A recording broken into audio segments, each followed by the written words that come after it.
নমস্কার বন্ধুরা, আজকে আমি তোমাদের সাথে একটা পায়েসের রেসিপি শেয়ার করব।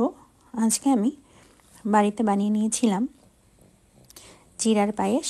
তা আমি যেভাবে বানিয়েছিলাম সেটাই তোমাদের সাথে শেয়ার করব। তো প্রথমে আমি মেজারমেন্ট কাপের 1 কাপ জিরা নিয়ে নিয়েছিলাম।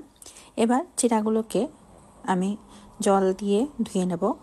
আমি 4-5 বার জল পাল্টে পাল্টে জিরাগুলো ধুয়ে নিয়েছি। এবার জলটা ঝরিয়ে নিয়েছি। জিরাগুলোকে আমি এভাবে রেখে দেব কিছু সময়ের জন্য। এদিকে আমি কড়াইতে 2-3 চামচের মতো ঘি দিয়ে দেব। এখন এর ভিতরে আমার কাছে কিছু ড্রাই নাটস ছিল, আমি সেগুলো দিয়ে দিয়েছি। এখন একদম লো ফ্লেমে আমি নাটসগুলোকে ভেজে নেব। নাটসগুলো যখন ভাজা হয়ে যাবে তখন আমি একটা পাত্রে সবগুলো নাটস তুলে নেব। এবার ওই ঘির মধ্যেই আমি দুধ দিয়ে দেব। এবার একটু নাড়াচাড়া করে নেব দুধ দিয়ে। ঈষদুষ্ণ যখন গরম হবে দুধটা, তখন আমি 4 চামচ পরিমাণ গুঁড়ো দুধ দিয়ে দেব। দিয়ে আবারও খুব ভালোভাবে নাড়িয়ে নেব। খুব বেশি গরম দুধের মধ্যে দিলে পরে গুঁড়ো দুধ দিলে পরে দলা পাকিয়ে যাবে, এর জন্য হালকা গরম অবস্থাতেই আমি দুধটা দিয়ে দিয়েছি, গুঁড়ো দুধটা, যাতে দলা পাকিয়ে না যায়।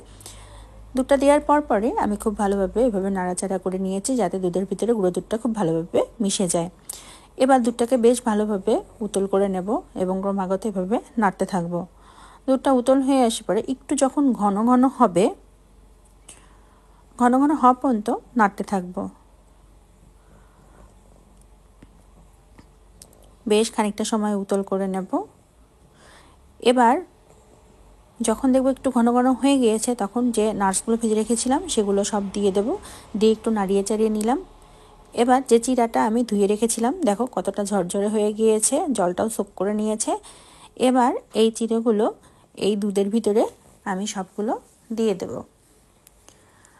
জিরা সব দিয়ে দেওয়ার পরে এবার আমি ভালোভাবে দুধের ভিতরে জিরাগুলোকে মিক্স করে নেওয়ার জন্য নাড়াচাড়া করে নেব।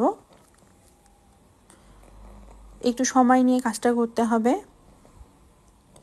এবার জিরাগুলোকে একটু সিদ্ধ হতে সময় দেবো, যাতে খুব ভালোভাবে সিদ্ধ হয়ে যায়। এবার আমি চিনি দিয়েছিলাম 7-8 চামচের মতো। তোমরা যে যেমন মিষ্টি খাও সেই যেমন পরিমাণ মতো করে দেবে। আমার এতটুকু লেগেছিল, আমি এতটুকু পরিমাণই দিয়েছি। এবার আবারও নাড়াচাড়া করতে থাকবো ক্রমাগত, যাতে সব কিছু ভালোভাবে মিক্স হয়ে যায়। দেখো এখন এটা অনেকটা ঘন হয়ে এসছে। এখন এই অবস্থাতে আমি নামিয়ে নেব। এবার উপর দিয়ে আমি কিছু কাজু বাদাম দিয়ে দেব। তো এটা কিন্তু খেতে খুব মজাদার হয়, তোমরা বাড়িতে ট্রাই করে দেখো। তা আমার ভিডিওগুলো যদি তোমাদের ভালো লেগে থাকে, তোমাদের কাছে অনুরোধ রইল আমার চ্যানেলটিকে সাবস্ক্রাইব করে আমার পাশে থাকার জন্য। তা আজকের মতো এখানেই বিদায় নিচ্ছি। পরবর্তীতে দেখা হবে নতুন কোনো রেসিপি নিয়ে। ততক্ষণ পর্যন্ত তোমরা সবাই ভালো